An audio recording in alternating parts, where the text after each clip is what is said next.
वक्त नूर को बेनूर कर देता है, वक्त नूर को बेनूर कर देता है। छोटे से जख्म को नासूर कर देता है, छोटे से जख्म को नासूर कर देता है। कौन चाहता है अपने से दूर होना, कौन चाहता है अपने से दूर होना, लेकिन वक्त सबको मजबूर कर देता है, लेकिन वक्त सबको मजबूर कर देता है। कहानियां नई नई सीख देती है। बच्चों में अगर अच्छे अच्छे संस्कार सीखने हो तो कहानियां सबसे अच्छा जरिया बन सकती है। आज की कहानी आपको थोड़ा भावुक कर सकती है, क्योंकि आज आप आपके साथ साझा कर रहा हूं। हाँ, इमोशनल करने के साथ एक बहुमूल्य बोध भी आप इस कहानी से सीख सकते हैं, इसलिए इसे पूरी जरूर पढ़िएगा।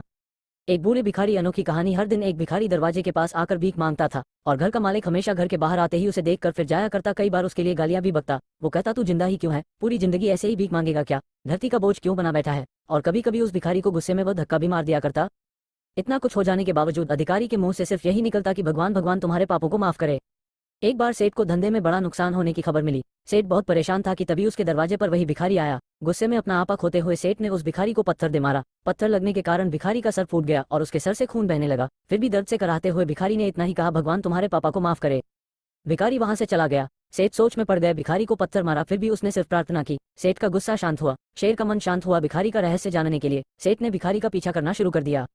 भिखारी जहां जहां जाता सेठ उसके पीछे जाता। सेठ ने देखा कि कोई उसको खाना देता, कोई उसको मारता, कोई अपमानित करता तो कोई गाली देता। लोग भिखारी के साथ चाहे जैसा व्यवहार करते, लेकिन भिखारी सबके लिए एक ही प्रार्थना करता, भगवान तुम्हारे पाप माफ करें।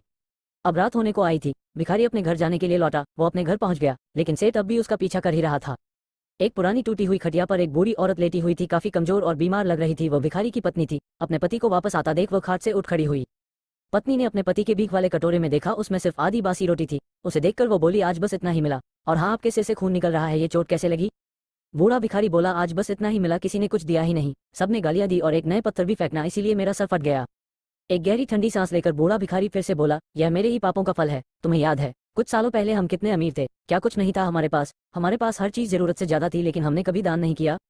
और उससे भी बुरा हमने उस अंधे भिखारी के साथ किया जो हमारे द्वार पर भीख मांगने आया करता था। बूढ़ी पत्नी की आंखों में आंसू आ गए। वो बोली, हाँ, हम उस बेचारे अंधे के साथ बहुत बुरा करते थे, उसका अपमान करते थे, उसे खाने के लिए रोटी की जगह कागज दिया करते, उसका मजाक उड़ाया करते और कभी कभी मारा भी करते। मैंने कभी उसको रास्ता नहीं दिखाया। एक बार मैंने उसके मुंह पर मिट्टी भी फेंकी थी और वह हमेशा दुखी होकर यही कहता कि भगवान तुम्हें तुम्हारे किए की सजा देगा, भगवान तुम्हारे पापों की सजा जरूर देगा। उसका श्राप सच हुआ और हम इस दुख भरी जिंदगी में आ गए। भिखारी बोला, हाँ, उसका श्राप सच हुआ, इसलिए मैं किसी को बददुआ नहीं देता, चाहे कोई मेरे साथ कैसा भी बर्ताव करे। मैं हमेशा उसके लिए प्रार्थना करता हूँ। मैं नहीं चाहता कि कोई भी हमारे जैसे जिंदगी का अनुभव करे, किसी को भी हमारे जैसे दुखों का सामना करना पड़े। वो नहीं जानते कि वो कितना बड़ा पाप कर रहे हैं, इसलिए अनजाने में हुए पाप की ऐसी सजा किसी को भी मिले, मैं नहीं चाहता। सेठ वहीं पर छुपकर यह सारी बातें सुन रहा था। अब उसे सब कुछ समझ में आ गया था। भिखारी और उसकी पत्नी ने वो आधी रोटी मिल बांट कर खाया और भगवान को धन्यवाद बोलकर सो गए। अगले दिन बड़ा भिखारी फिर से भीख मांगने गया। सेठ के घर के पास जाते हैं। सेठ ने पहले से गर्म रोटियां उसके लिए निकाल कर रखी थी। उसे देते हुए सेठ विनम्रता से बोला, माफ कर दीजिए बाबा, उसे बहुत बड़ी गलती हो गई। बूढ़ा भिखारी बोला, भगवान तेरा भला करे। इतना कहकर वो आगे निकल गया। इस कहानी से जो सीख लेने लायक है वो बड़ी ही सिंपल है कि आदमी चाहे किसी के बारे में बुरा कहे या भला करे, लेकिन भगवान सिर्फ कर्म के हिसाब से उसको फल देता है। क्या हुआ अगर भगवान नहीं दिखता है, लेकिन ये बात बिल्कुल सच है, उसके खाते में सबका हिसाब बहुत बहुत पक्का होता है।